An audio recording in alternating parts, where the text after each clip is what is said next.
Something I get asked all the time is how should I use cash in my investment strategy? It's not something I talk about much, and it's something I do take for granted as I always have cash reserves on hand. This means that when markets are down, I can use that cash to my advantage. But for many investors, especially new ones, cash is often overlooked in the excitement of picking stocks, funds, and other investments. A lot of people will spend hours checking their investments and worrying about them, but they barely give much thought to their cash positions or even if they have one at all. Most of the time, you just invest whatever spare cash you can. But having the right cash buffer might be one of the most underrated aspects of a successful investment strategy. Think of cash like Samwise from Lord of the Rings. He wasn't flashy or powerful like Gandalf or Aragorn, but he was the steady, reliable friend who ultimately saved Frodo from danger. Cash is the Samwise of your money, loyal, steady, and there when it counts. If you overlook cash, you could be ditching your safety net and missing out on huge opportunities when they do come around, like the market being down. So let's explore how to build and utilize a smart cash buffer as part of your overall investment approach. So picture this: your car's gearbox has just failed, your boiler decides to quit in the dead of the winter, or your phone takes a swim in the loo. That's definitely happened to me. But life happens, and it's often expensive. And in those moments, cash is your financial lifeboat. If your money is tied up in investments, you might be scrambling to find the funds. Sure, you could whip out a credit card or a loan, but that's just trading one problem for another. Hello, interest payments. But having cash on hand, an emergency fund, is like keeping a spare tire in your boot. It's not exciting, but it's absolutely essential when you get a flat. Here in the UK, the need for an emergency fund is very real. Research from the Financial Conduct Authority shows half of UK households, 48%, have either no savings at all or less than £1,500 saved up. This means that millions of Brits couldn't cover a major surprise expense without borrowing or selling investments, and it always comes at the worst possible time. Let's put this in perspective. A boiler replacement typically costs £2,000 to £3,000 if you're lucky. Emergency dental work could be £200 to £1,000 on average. Car repairs after a breakdown, £300 to £1,500 on average. An emergency home repair like a roof leak, £500 to £2,000, or who knows, God forbid you need scaffolding. But if you're in that 48% with under £1,500 saved and your boiler bursts and floods the kitchen, you would likely have to finance that with an emergency fund somehow. But if all of your cash was invested in the stock market, you might be forced to sell the shares at a bad time, or you'll end up racking up credit card debt at over 20% interest. This has become easier now with flexible ISAs being available, but really you don't want to be selling your investments. You end up having to replace them and you feel demotivated because you've had to start over. Having a cash emergency fund, typically recommended as 3 to 6 months worth of essential expenses for most people, and possibly more for self-employed or those with a variable income, is the foundation of any sound investment strategy. Without it, even the most brilliant investment plan can crumble when life throws you a curveball. Now, let's address the elephant in the room: inflation. Yeah, cash sitting in your account doesn't grow much, and inflation can erode its purchasing power over time. In recent times, this has been particularly noticeable. In late 2022, UK inflation hit 10.5%, the highest in decades. It's true that if you left your money in a zero-interest account during such high inflation, it would lose value in real terms. But it also doesn't mean you should abandon cash altogether. It means you need to manage your cash buffer wisely. Let's look at the UK savings landscape. You've got easy access accounts currently offering around 2.5 to 4.5% in 2025 rates. You've got fixed term saving bonds, which are 1 year, currently offering around 4 to 5%. And then there's cash ISAs with similar rates to standard savings account, but with tax advantages. And then you've got NS&I premium bonds offering effective price rates of around 4.4%, though individual results may vary. That also has some tax advantages too. With inflation having calmed down now to around 2.8% since February 2025, your cash could potentially hold steady or even grow slightly in real terms if you shop around for the most competitive rates. To give you some perspective, let's put some numbers to this. £10,000 in a top easy access account gets 4.2%, earns £420 a year. With inflation at 2.8%, it effectively costs £280 in purchasing power. So your net real return is plus £140 or 1.4% in real purchasing power. Even during periods where inflation outpaces savings interest, the purpose of your cash buffer primarily isn't to grow your wealth, but it's to provide stability, flexibility, and opportunity. Think of it less as an investment and more of a tool that enables your broader investment strategy to work more effectively. A really good way to make sure you're getting these rates is using a service like Raisin UK. If you're tired of your savings account earning pennies and you want to skip the hassle of needing to keep changing accounts, I'd recommend recommend checking out the sponsor of today's video, Raisin UK, your shortcut to smarter saving. Raisin partners with a range of banks that hold UK banking licenses to bring you high-interest savings accounts and fixed-term deposits, all in one place. No more hopping between banks or settling for mediocre rates. So here's how it works. You sign up for free, and then you compare offers from trusted banks and pick one, and then grow your savings faster. All accounts on the site come with FSCS protection of up to £85,000 for eligible deposits. Whether you're saving for a rainy day, a dream home, or retirement, Raisin makes it effortless to maximize your money while keeping control. And for a limited time, you can unlock an exclusive offer when you sign up using code OFFER100 at sign up, which will give you a bonus of £100 when you add £10,000 to your first savings account. So don't let your savings sit idle. Use my exclusive link raisin.co.uk/offer100 today and claim your offer, and watch your money work harder for you. I'll pop a link in the description down below. So one of the most powerful ways to use cash in your investment strategy is something known as dry powder, which is ready capital that you can deploy when investment opportunities do come up. This is something I've personally found invaluable in my own investment journey. When markets fall, and they always do periodically, having cash on hand allows you to purchase your investments at a discounted price. It's essentially like having money set aside for a sale, except instead of discounted clothes or electronics, you're buying discounted assets that can grow substantially over time. Let me share a real example from my experience. So in March 2020, when COVID-19 set the markets plunging, I had cash reserves ready. The FTSE 100 dropped by about 33% in just 1 month, from around 7,400 points to below 5,000. Now, many quality companies were suddenly becoming available at bargain prices. And because I maintained a healthy cash buffer as part of my investment strategy, I was able to buy shares in several strong businesses that had been unfairly punished during the market panic. By March 21, the FTSE 100 had recovered substantially, climbing back above 6,700. Those investments I made during the downturn performed exceptionally well, and are some of my best investments. I made an investment in one company which was down 40% in March 2020 of £10,000, and the same investment by the end of 2021 was worth £17,000, which was a return of 70% in just under 2 years. This wasn't about timing the market perfectly, which is nearly impossible. It was about having cash available when opportunities did come up. Without that cash buffer, I would have missed out on these opportunities entirely. This pattern does repeat through history, so you can take advantage of it. During the 2008-2009 global financial crisis, the FTSE 100 halved from over 6,700 to around 3,500. Those with cash reserve who invested during this period saw their investments more than double as the markets eventually recovered. I now lean more into global equities than FTSE-specific investments, but the theory remains the same. Cash gives you those options. If the markets crash, you're not just forced into selling existing investments for pennies. Instead, you can use your reserves to buy quality assets at attractive prices. I typically will aim to keep around 10 to 15% of my investment portfolio in cash, and that's separate from my emergency fund. This has served me well through several market cycles. Now, during times when the stock market is going up, this cash position might seem like a drag on my performance, but when those corrections come, and they do come, it proves its worth many times over. It's important to say that because I tend to keep cash separate to my investments that I actually show in their own accounts, ready to add when I need them. A really important thing to think about too is when and how you want to use cash. An often overlooked use of cash is a role in retirement drawdown strategy. When you're living off your investments in retirement, maintaining a cash buffer does become even more crucial. One approach is what I like to call the multi-bucket strategy. So here's how it works. You have a cash bucket, which is 1 to 2 years of expenses held in high interest savings accounts or short-term bonds. Then you have the income bucket,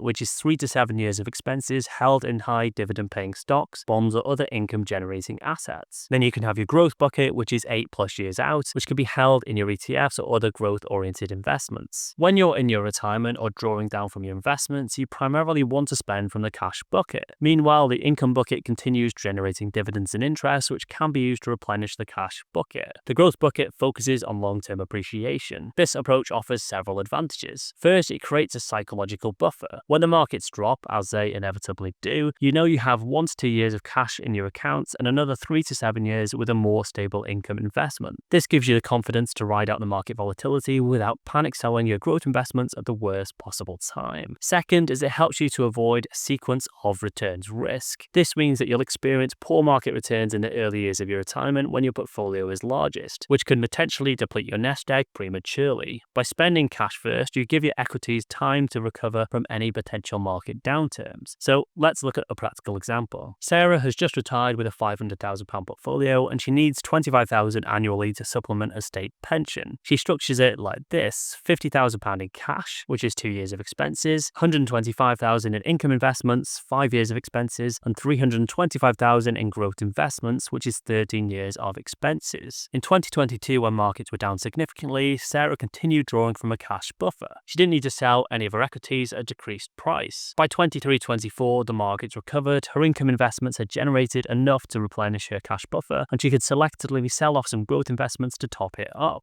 Now, without the cash buffer, Sarah might have been forced to sell equities at their lowest point in 22, permanently locking in her losses and damaging her long-term financial security. For those in retirement approaching it, I would recommend maintaining at least 1 to 2 years of expenses in cash beyond your emergency fund, particularly in today's volatile market environment. The dividend example here is nice, but I think it's not necessarily needed. But I think a cash buffer is crucial because you can withdraw from it without touching your investments. If you're not in retirement, and this is similar to your normal investments too, the more you can prevent having to withdraw from the investments, the better. On the flip side of this argument though, is you need to be careful not to stick your entire cash buffer into the market. So you almost want two buckets, so you have an emergency one and one you can use to take advantage of the markets being down. Another benefit of maintaining a cash buffer is how it affects your investment psychology, which most people really overlook. Money isn't just maths, it's emotion too, and having cash at hand can make you a calmer and wiser investor. Think about how you would feel in two scenarios. In scenario A, you're fully invested with no cash reserves, the markets start falling and the headlines grow increasingly apocalyptic. Without any cash to deploy, each drop feels like a pure loss. You may grow anxious, check your portfolio obsessively, and be tempted to sell to stop the bleeding. But in scenario B, you have the same investments, but you also maintain a 15% cash position. So then, as the markets fall, you still feel concerned, but you also see opportunity. Each drop represents a chance to acquire more at better prices. You might even find yourself hoping for further drops to deploy more cash advantageously. People think I'm pretty bonkers when I say I want the market to drop more, despite being down nearly £50,000 in the last few months. I've experienced both scenarios in my investing journey, and the psychological difference is pretty profound. Without cash, the market drops feel scary, and with cash, it actually feels exciting. That psychological comfort translates to better financial decisions. According to research from the Money and Pensions Service, UK adults with cash reserves report lower financial stress and make fewer impulsive financial decisions during economic uncertainty. Having some cash is very freeing. It gives you peace of mind and helps you maintain a better opportunistic mindset rather than a fearful one. Peace of mind has real financial value. If it prevents you from panic selling during a market crash, which locks in losses, it effectively has made you money. In my own investing, I found that maintaining cash reserves helped me stick to my long-term plan rather than being swayed by short-term market movements. It's what's allowed me to be greedy when others are fearful, as Warren Buffett famously said. So the real question is then, well, how much cash should you hold?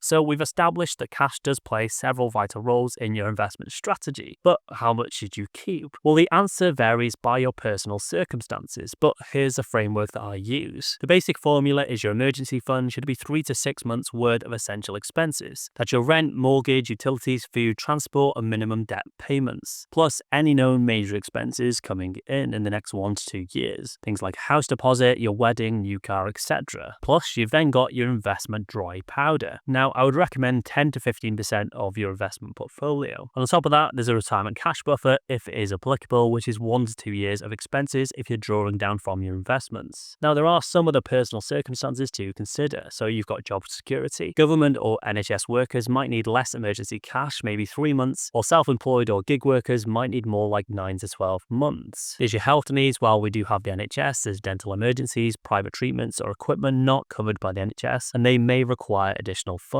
You've got your housing status. Homeowners need more for repairs and renters need more for deposits moves. And then you've got the market conditions. In highly valued markets, you might want to increase your dry powder to say 15 to 20%, so you've got more cash available. And you've also got to take into account your age. As you approach retirement, gradually increasing your cash allocation can reduce your sequence of returns risk. So let's talk about where you want to keep your cash. So your emergency fund should be split between instant access savings and premium bonds, which are accessible within 3 to 7 days. For short-term planned expenses, you can look at fixed-term bonds, which are timed to release when you need them. For your dry powder, I would look at a high-interest savings account or short-term bond funds. And for retirement cash, a mix of interest savings, the short-term treasury or corporate bonds. And there's also some money market funds in there you could consider too. For tax efficiency, you want to use your ISA cash allowance if you're higher or additional rate taxpayer. It's also worth considering here your allowances to make sure you don't go over. Now, it's important to note that you don't always need to use an ISA. They shield you from tax, but if you won't go over the saving taxes shown on screen here, you might not want to use one. The thing to consider is a cash ISA does eat into your £20,000 allowance for the year, so I try to avoid them where I can. To put those numbers into perspective, let's look at James. James is 45, works in tech, he's got a moderate job security, and has a £300,000 investment portfolio, and his monthly essential expenses are £3,000. So that gives him an emergency fund, 4 months of £12,000. He's saving for his daughter's university next year, £15,000. He's got an investment dry powder then of 12% of his portfolio, which is £36,000. So his total cash allocation is £63,000, 21% of his total assets. Now this might sound high to some, but it does provide James with security, flexibility, and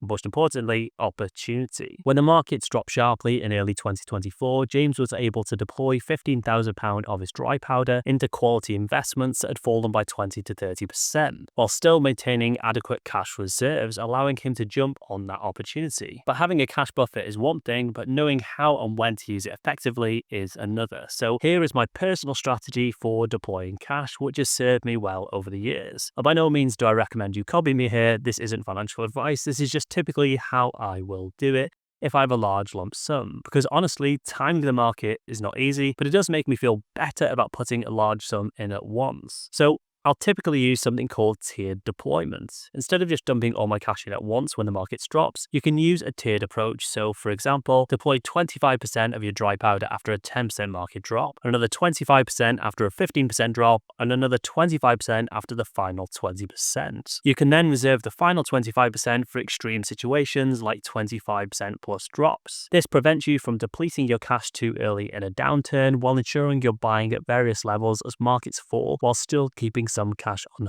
hand. What you have to avoid here is just putting all your cash in as soon as you think the market is down, because it could drop more. When you're deploying cash during the market downturns, you also need to focus on quality. Staying the course is crucial. So I don't randomly look for new investment opportunities just because something is down. I'll still go for the same quality investments or ETFs I've bought all along, and I'll just buy them cheaper. Now, an important thing to note is after the markets do recover, don't forget to rebuild your cash position. I aim to review my cash buffer quarterly and after every significant market movement. If you have deployed cash during a downturn, maybe like now, establish a plan to gradually rebuild your buffer during the recovery. So this may seem boring, but it's important so next time you have cash available. The hardest part is often psychological. Remaining disciplined when everyone else is panicking, I found it helpful to write down your cash deployment strategy in advance. You can review historical market corrections to maintain perspective and remind yourself that markets do recover. Avoid checking your portfolio too frequently during these volatile periods. Focus on long-term opportunity rather than short-term fluctuations. I remember when we had Brexit in 2016 when the FTSE 250 dropped sharply. I followed this disciplined approach, and over the next 12 months, those investments performed exceptionally well once the initial panic was over. That cash buffer provided not only the means to invest, but it made me feel a lot better when others were fearful that I could act. Cash reserves are a crucial component of a well-rounded investment strategy. Far from being just a drag on performance, a thoughtfully managed cash buffer enables better investment decisions, and it provides you security through turbulent times. So to recap, you want to get yourself an emergency fund, you want to get yourself some dry powder so you're ready to act. You want to make sure you've got that financial security, so if you need to take money out, you're not touching any of the others. And again, you want to make sure you've got that psychological advantage, as it will make your investing journey way easier. My personal approach has always included in maintaining cash positions alongside my investments. Has this occasionally meant missing out on some upside during a strong bull market? Certainly, but it has also allowed me to sleep well during downturns and capitalize on some extraordinary opportunities. In fact, these market downturns are when I've made my best returns. But in the end, investment success isn't about maxing return in good times, it's about having a strategy that works through a full market cycle. Cash is a key ingredient that allows your overall investment approach to weather storms and seize opportunities. So keep thinking of cash as your Samwise on your investing journey. Not the flashy hero, but your reliable companion that helps you ensure you reach your destination. It might not bring the fireworks, but when the journey gets tough, you'll be awfully glad that it's there. So the next time someone asks you about your investment strategy, don't forget to mention your approach to cash. cash. It might not be the most exciting topic, but it could be the unsung hero that ultimately determines your investing success. Hopefully this has given you some guidance on how I use cash and some ideas as to what you should be doing too. If you want to see my strategy in more detail, I'd recommend checking out this video on how I built my investment portfolio from the ground up. And if you want to double check you've got the very best investment account, this detailed comparison of ISA providers could really help. Thanks for watching, and let me know if you have any questions, and as always, I'm an open book.